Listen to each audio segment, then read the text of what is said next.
Egyszer volt, hon nem volt, még az operenciás tengeren is túl volt, ha túl nem volt, innen volt, de valahol csak volt. Volt egyszer egy szegény ember. Ezt Koplaló Mátyásnak hívták, mert keveset ehetett. Szegény ember elszánta magát, hogy kimegy az erdőre, fölakassza magát. Nézgelődött a fák tetejére, hon melliken lesz jobb helye.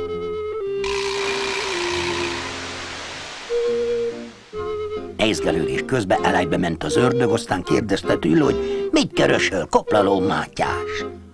Hát tömgyént keresek, hogy pokolból kifüstöljelek benneteket. Az ördög nagyon megijedett. Érte a Mátyás, hogy ne bántsa őket, megáld neki mindent, amit csak kér. Hát akkor adjál egy mázsa aranyat. Az ördög meg is adta neki. Mátyás nagy örömmel ment haza.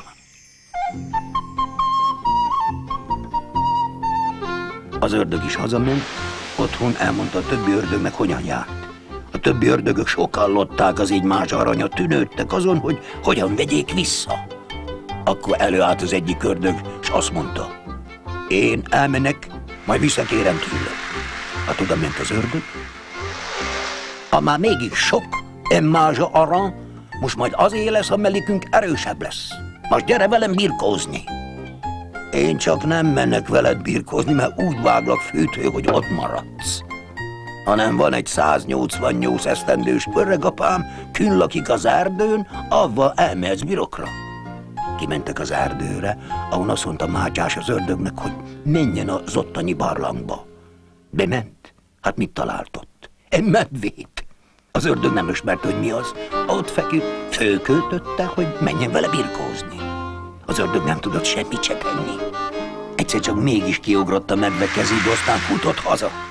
Akkor megint összementek az ördögök tanácskozni, hogy hogyan vegyék vissza Koplaló Mátyástól a mázsa aranyat. Akkor a legjobb futó ördög elment Mátyáshoz, és azt mondta neki, Mátyás, mégiscsak sok neked az a mázsa arany, most a mellikünk legjobb futó lesz, az így lesz a mázsa arany. Én többet csak nem futok, mert ha nekiállok futni, annyira futok, hogy még a pokol oldalát is beütöm. Hanem van nekem egy kis Jancsi nevű fiam, a majd elmegy veled futni. Gyere az erdőre, ott fekszik a fiam, déli álmát alussza. Mátyás tudta, hun szokott egy bokorba a nyúl feküdni. Jancsi fiam, kelj föl, fuss az ördöggel! A nyúl megijedt, fölugrott, kezdett nagyon futni, az ördög meg utána. Mire az ördög beleért az erdőbe, Jancsit már sehol se látta. Nem hittem volna, hogy ilyen jó futó fiad volna. Ez az ördög is visszament a társaihoz. Most megint összementek az ördögök tanácskozni. Akkor meg azt mondta egy erős ördög, na most én meneke, majd én visszahozom az aranyat. Oda ment Mátyáshoz, aztán azt mondta neki, az így legyen az arany, aki a lovadat az udvarodba 6-szor körülviszi, de csak 3-szor szabad megnyugodni. Erre Mátyás egy kicsit megszeppent, mert ő a lovat föl se tudja emelni. De egyet gondolt, és az ördögnek azt mondta, előbb te vidd körül, azután én. Az ördög megfogta a lovat, ölébe 6-szor körülvitte az udvarba, de mire letette, már a nyelvét is kivetette.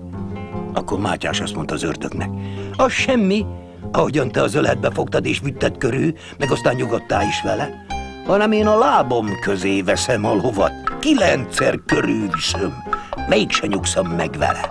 Mikor aztán leszállt, odaszólt az ördögnek. Látod, hogy én erősebb vagyok, mint te? Pedig én csak a lábam között hordoztam a lovat, mégse nyugodtam vele, mint te.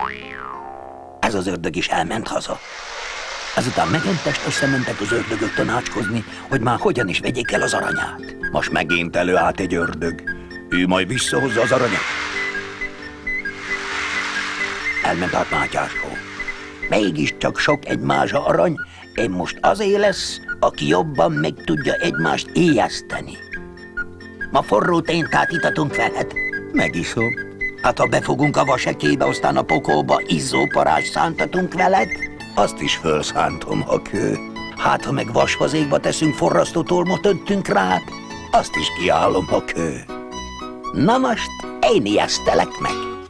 Látta az ördög, hogy mégse tréfálnak vele, elfogott a pokolba, azt ott elmondta, hogy inkább maradjon a mázsa arany annál, mint sem tönkre tegyük magunkat, mert a Mátyás nagyobb ördög, mint mink.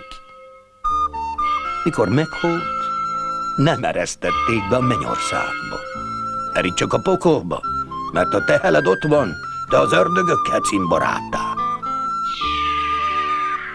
Elment hát Mátyás a pokol felé, de az ördögök oda se eresztették be. Erre Mátyás leült a mennyország ajtajához, még máig is ott üldögél. Halálunk után majd meglátjuk.